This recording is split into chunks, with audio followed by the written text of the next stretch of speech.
함께 읽은 이사야서 47장에 있는 이 말씀을 통해서 하나님께서 우리에게 주시는 은혜를 함께 나누기를 원합니다. 여러분이 오늘 이사야서 47장에는 이제 역사 가운데 이제 바벨론이라는 이런 제국, 바벨론이라는 나라가 왜 망하게 되었는가 하는 그 이유를 지금 설명을 하고 있습니다. 여러분 이사야서 47장 오늘 1절에 보시면요. 하나님께서 이사야 선지자를 통해서 지금 주시는 말씀은 바벨론이 망하게 되었다. 멸망할 것이다 하는 얘기를 하게 되는 거예요. 여러분 1절 보시면 처녀 딸 바벨론이여 내려와서 티끌에 앉으라. 딸 갈대하여 보좌가 없어졌으니 땅에 앉으라. 네가 다시는 곱고 아름답다 일컬음을 받지 못할 것임이라. 이렇게 말씀하죠. 여러분 여기 티끌에 앉으라. 그리고 땅에 앉으라. 네 보좌가 없어졌다. 이렇게 말하는 것은 바벨론의 이 왕의 보좌가 없어졌다는 뜻이에요. 그러니까 나라가 망한다는 얘기죠. 그리고 2절에서 3절까지 말씀에 있는 것처럼 이 맷돌로 가루를 만들어 버리고 또 치마를 걷어서 부끄러움을 드러내게 될 것이다. 그리고 하나님께서 보복하신다는 겁니다. 여기 3절 보십시오. 네 속살이 드러나고 네 부끄러운 것이 보일 것이라. 내가 보복하되 사람을 아끼지 아니하리라. 하나님께서 보복한다. 복수한다는 뜻입니다. 왜 하나님께서 이 바벨론에게 복수를 하시느냐 하면 이 하나님께서 이스라엘 백성들이요 언약을 어기고 자기 백성인데 불순종하게 되었을 때 잠시 이제 바벨론이라는 나라에 이 이스라엘 백성을 맡겨서 고난을 당하겠다는 겁니다. 근데 이 바벨론이라는 나라가 너무 지나치게 악을 행하고 또 마치 자기가 하나님인 것처럼 이스라엘 백성들을 마구 죽였다는 거예요. 여러분 여기서 우리는 이제 세상의 악한 자들이 이 권력과 힘을 가지는 이유를 조금 우리가 이제 눈치를 채고 이해할 수 있습니다. 때로는 악한 자들이 이렇게 번창할 때가 있어요. 그러면 그들을 통해서 의인들 또는 하나님 백성들을 고난을 더하게 하는 때가 있다는 겁니다. 여러분 하나님께서는 이 때로는 택한 백성들이 불순종하게 되면요. 이런 악한 자를 들어서 몽둥이처럼 또는 매처럼 그렇게 사용하시고요. 하나님 마음을 깨달을 수 있도록 이런 도구로 이런 힘 있는 자를 사용하신다는 겁니다.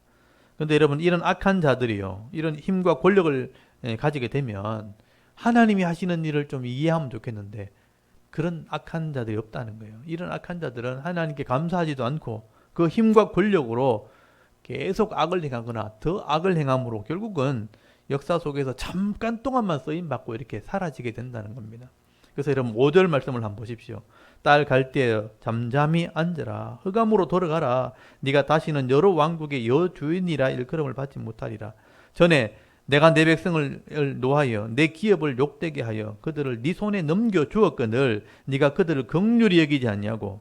늙은이에게 네 멍에를 심히 무겁게 메우며 말하기를 내가 영영이 여주인이 되리라 하고 이 일을 네 마음에 두지 아니하며 그들의 종말도 생각하지 아니하도다. 이렇게 말씀하죠. 여러분 여기 잘 보시면요. 하나님께서 왜 이스라엘 백성들을 바벨론에게 이렇게 맡겼는지 고통을 당하게 했는지 조금 이유를 설명을 하게 됩니다. 여러분 하나님께서 이 이스라엘 백성들과 언약을 맺고 이 하나님의 기업의 땅 가나안 땅을 들어가게 하셨는데 거기 가서 복을 받게 하셨는데 이 이스라엘 백성들이요 가나안 땅에 들어가더니만 하나님을 영광을 드러내고 또 하나님의 말씀대로 살아서 주위 사람들에게 하나님을 살아계신 하나님이라고 증거해야 되는데 이스라엘 사람들이 그렇게 하지 않았다는 거예요. 잘 되게 되었을 때 이 가나안 땅에서 잘 살게 되었을 때 교만하게 되고 하나님을 버리게 되고 우상을 섬기고 또 악을 행하는 음란을 행하는 그런 죄를 따라가게 된 겁니다. 그래서 여러분 6절 말씀해 보시면 전에 내가 내 백성에게 노하여 내 기업을 욕되게 하여 그들을 네 손에 넘겨주었거늘. 내 백성이 말 안 들어가지고 내가 화가 나가지고 화가 나서 내 기업을 욕되게 했기 때문에 이 바벨론의 손에 잠깐 넘겨주었다. 그래서 이 이스라엘 백성들을 하나님께서 깨닫고 돌아오게 하려고 이 바벨론이라는 이 악한 나라를 일으켜서 그들을 포로로 잡아가겠다는 겁니다. 그런데 문제는 이 바벨론이요 너무 지나치게 악을 행한 겁니다. 그리고 자기가 하나님인 것처럼 막 교만하게 그 시대를 다스리려고 했다는 거예요. 여러분 8절 한번 보십시오. 이 8절에 보시면요. 그러므로 사치하고 평안히 지내며 마음에 이르기를 나뿐이라 나 외에 다른 이가 없도다. 나는 과부로 지내지도 아니하며 자녀를 잃어버리도 일도 모르리라 하는 자여 너는 이제 들을지어다. 한날에 갑자기 자녀를 잃으며 과부가 되는 이 두 가지 일이 네게 임할 것이라. 네가 무수한 주술과 많은 주문을 빌릴지라도 이 일이 온전히 네게 임하리라. 여기 보시면 사치하고 평안히 지내면서 나뿐이다, 내가 세상의 최고다, 내가 신이다, 자기를 드러냈다는 것입니다. 마치가 자기가 하나님인 것처럼 교만을 들었다는 거죠. 근데 이런 내용이요, 여러분 다니엘서에 다 기록이 되어 있습니다. 다니엘서에 보면요, 이 바벨론의 왕 느부갓네살 왕이 마치 자기가 신인 것처럼 이 두라평지에 신상을 만들어 놓고 30m나 되는 금신상을 만들어 놓고 온갖 나라와 지배하는 백성들을, 나라와 대신들을 다 불러놓고 거기 절하게 만들었어요. 자기를 섬기게 만들었다는 겁니다. 그래서 하나님께서 이 느부갓네살 왕, 이 왕의 교만을 하나님께서 꺾어버리려고 실제로 7년 동안 정신이 나가게 만들었죠. 7년 동안 미친 사람이 됐습니다. 이 느부갓네살 왕이 7년 동안 미친 사람이 되어서 돌아다니다가 왕권을 빼앗겼죠. 나중에 정신이 돌아설 때 그때 깨닫게 된 거예요. 지극히 높으신 하나님이 이 인간 나라를 다스리는 분이라는 것을 그때 깨닫게 된 겁니다. 그리고 그것을 사람들에게 알렸고 다니엘서에 기록이 된 거죠. 그런데 이 교만을 떨던 이 느부갓네살 왕 다음으로 계속 왕이 나오면서요, 그 후시대 왕들이요 타락을 하게 되고 악을 행하게 된 것입니다.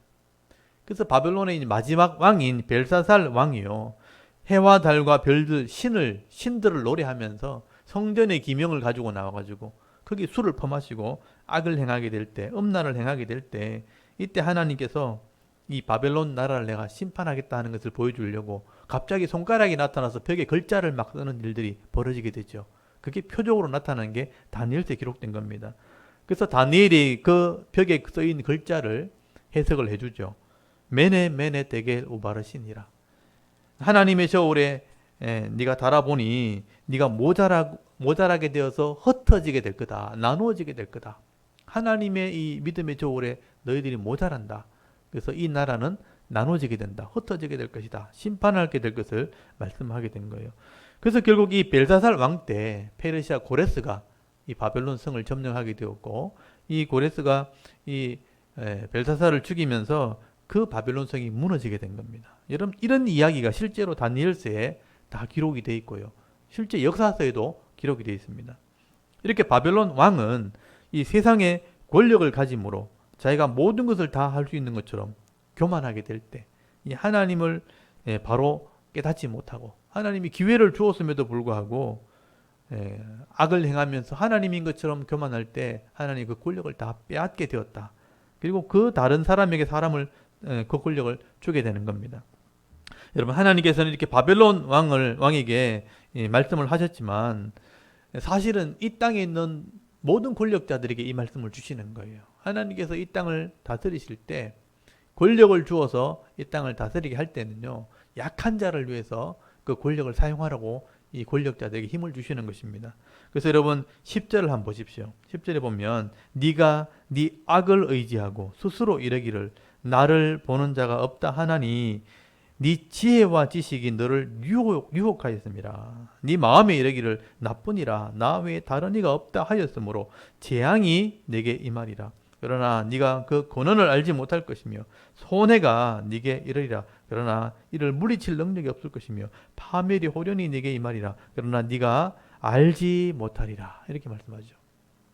하나님께서 지혜와 지식을 주어서 다스리게 했는데 그 지혜와 지식, 이런 권력 때문에 유혹을 받아가지고 나뿐이다 이렇게 교만하게 되어지면 재앙이 임한다는 겁니다. 이건 세상에 있는 모든 권력자들에게 하시는 말씀이에요. 그래서 하나님이 재앙이 임하면요, 근원을 찾을 수가 없어요. 왜 이렇게 망하는지 몰라요. 여기 재난이 일어나는데, 손해가 일어나는데 그걸 알지 못한다는 거예요. 그리고 물리칠 능력이 없다는 거죠. 파멸이 호련히 임하는데 네가 알지 못하면서 망하게 될 거다.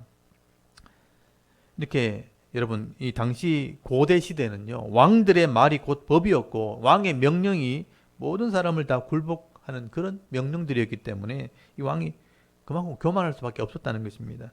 그래서 나 외에 다른 이가 없다, 내가 신이다, 이렇게 행동을 한 것이죠. 그래서 하나님께서는 그들에게 재앙을 내리시고 망하게 한 것이죠. 그러나 이 왕들은요, 재앙을 피할 수도 없고 순식간에 이 멸망이 임하기 때문에 아무도 막을 수가 없는 것입니다. 그래서 이제 12절부터 15절까지 하나님의 재앙이 임했을 때 너희들이 막을 수 있으면 한번 막아봐라. 네가 젊었을 때 힘쓰던 그런 주문과 그런 주술을 한번 사용해봐라. 하늘의 별을 살피고 또 하늘을 살피는 이런 연구하는 학사들, 박사들, 술사들 다 불러 모아서 이런 재앙이 언제 임하는지 한번 맞춰봐라. 알지 못할 것이다. 그러나 하나님께서 말씀하시죠. 네가 아무리 발부동을 쳐봐도 너를 구원할 자가 없으리라. 여기 15절 끝에 보시면 나오죠. 네가 네같이 힘쓰던 자들이 내게 이같이 되리니 어려서부터 너와 함께 장사하던 자들이 각기 제 길로 흩어지고 너를 구원할 자가 없으리라. 이런 악을 행하는 자들에게 하나님 기회를 주지 않습니다. 돌이킬 기회를 주어도 돌아오지 않으면 이렇게 심판할 것이다. 너를 구원할 자가 없을 것이라. 여러분 과거에 그 큰 소리 치던 이런 세상의 왕들이요. 역사를 읽어보면 한순간에 다 사라지고 없는 거죠. 잠깐 동안 하나님께서 도구로 쓰셨다가 교만함으로 악함으로 다 심판을 하게 되는 것을 보게 되는 것입니다. 여러분 여기 바벨론이라는 이름 자체가 성경에는요. 하나님을 대적하는 사람들의 상징적인 이름이 된 거예요. 바벨론이란 말이 하나님을 대적하는 자의 대명사처럼 되버렸습니다. 여러분 이 바벨론이라는 이름이 어디서부터 나왔냐 하면 창세기 11장에 여러분 하나님께서 노아의 가족들을 홍수로 심판하시고 다 구원하셨을 때 다시는 내가 물로 심판하지 않겠다. 하나님께서 언약을 하셨죠. 무지개를 보여주시면서 언약을 하시면서 내가 비가 와도 홍수로는 물로는 내가 심판하지 않겠다. 그렇게 언약을 하셨어요. 그리고 이 땅에 충만해라, 흩어져라. 아담에게 주셨던 명령을 주시면서 이 땅에 번성하고 충만하고 가득 채워라. 그런데 이 하나님을 불신하는 세력들, 함의 아들들이죠. 불신하는 세력들이 하나님의 이 말씀, 언약을 믿지 않는 겁니다. 그래서 신할 땅에 이 지금의 바벨론 땅이죠. 바벨론이 있는 그 땅에 하나님을 대적하는 탑을 쌓기 시작한 것이죠. 그래서 홍수가 오면 우리가 피하자 하면서 높은 탑을 짓기 시작했고 우리가 하늘에까지 올라가 보자. 하나님을 대적하자 하면서 그 탑을 쌓았는데 그게 바로 바벨 탑입니다. 바벨이란 말이 혼잡했다는 거죠. 그래서 하나님이 혼잡하게 만들어진 거죠. 그래서 하나님께서는 그 바벨탑을 쌓으면서 올라오고 하나님을 대적하는 불순종하는 자들을 심판하시기 위해서 언어를 섞어버렸죠. 언어를 혼잡하게 만들어서 그 사람들을 다 흩어버리셨습니다. 그래서 혼잡하다는 뜻의 바벨, 이 바벨이 바로 바벨론이 된 것입니다. 그래서 이런 바벨이라는 이름, 바벨론이라는 이름은 하나님을 대적하는 자들의 이름이 되었고 하나님을 대적하는 이 세상 나라들의 대명사처럼 바벨론이라는 이름을 사용하게 된 겁니다. 그래서 여러분 요한계시록에 보시면요. 마지막 시대에 하나님을 믿지 않고 세상의 권력을 가지고 세상 사람들을 모으고 이 땅에 부귀영화를 누리게 하면서 진정한 쾌락이 여기 있다 하면서 이 하나님 나라를 부인하는 자들을 이렇게 하나님 심판하시게 되거든요. 그 심판하시는 모든 불신자의 세력 전체를 하나님이 바벨론성이라고 표현한 거예요. 이 창세기의 바벨 그리고 이 역사에 나오는 바벨론 이게 마지막 심판받는 대상 바벨론 성이 된 겁니다. 그래서 바벨론 성이 나중에 심판을 받게 될 것이다. 세상의 모든 불신자들은 심판받게 될 것을 말씀하게 된 거예요. 그래서 요한계시록 18장에 보시면요. 큰 성 바벨론 이 땅에 있는 모든 권력자들과 모든 불신자들은 하나님께서 심판하게 될 것을 자세하게 설명해 놓은 게 요한계시록 18장이에요. 거기 보시면 세상의 모든 왕들 또 모든 거짓 선지자들, 종교 지도자들, 잘못된 지도자들, 그리고 모든 거부들, 요즘 말로 하면 갑부들 또는 재벌들, 이런 세상의 장사꾼들, 이런 사람들이 일시에 한 시간에 다 망하게 되었다. 그렇게 말씀을 하게 됩니다.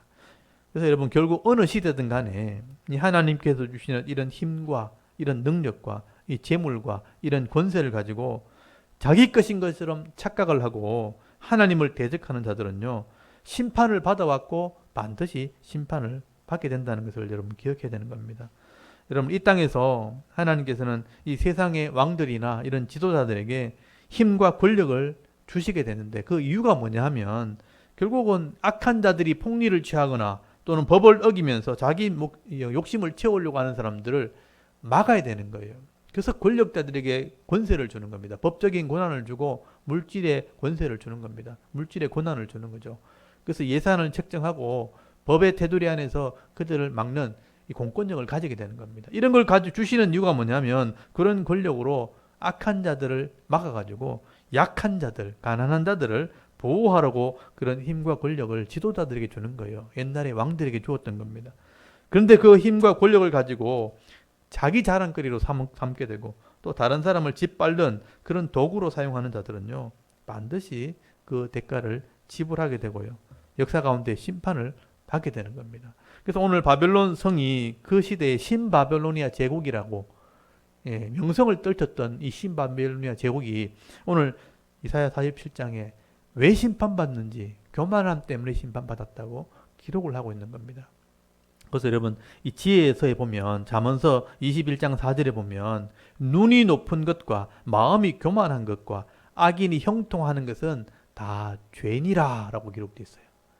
사람이 개인적으로도 눈이 높은 사람들, 자기가 높다고 생각하는 사람들, 마음이 교만한 사람들, 또 악인인데 형통하는 것, 결국 다 죄라는 겁니다. 죄. 그래서 잠언서 16장 18절에 보면 교만은 패망의 선봉이고 거만한 마음은 너버집의 앞잡이니라. 교만하면 멸망이 따라오게 되고 거만하면 파멸이 따라오게 된다. 교만과 거만함이 곧 멸망당하는 길이다 하고 지혜서에 기록이 되어 있는 겁니다. 그러므로 여러분 우리가 오늘 이 말씀을 보시면서 짧은 말씀이지만 내 마음에 한번 묵상해 보시길 바랍니다. 우리가 뭐 대단한 것을 가진 사람들은 아니지만 하나님께서 내게 주신 이런 힘과 권세와 이런 능력이 있다면 여러분 그것 가지고 교만하거나 자랑하는 것이 아니라 창조주 하나님께 늘 감사하고 지금도 살아계신 그 하나님을 증거하는 그런 사명을 살아가는 성도가 되길 바랍니다. 그게 우리 인생의 본분이고 우리 성도의 사명이라는 거죠. 오늘도 이 말씀들을 마음에 잘 묵상하시면서 내게 은혜 베푸시고 능력 주시는 하나님께 오늘도 감사하는 삶을 여러분 사시고요. 또한 하나님을 자랑하고 하나님을 증거하는 삶을 살 뿐 아니라 많은 사람들에게 이 하나님과 하나님의 사랑과 이 공의를 행함으로 정말 의미 있는 우리 남은 생의 삶을 살아갈 수 있는 저와 여러분의 이런 영적인 삶의 모습이 되실 수 있기를 주의 이름으로 축원합니다. 아멘. 우리 잠깐 기도드리겠습니다. 하나님 오늘도 이사야서 이 40절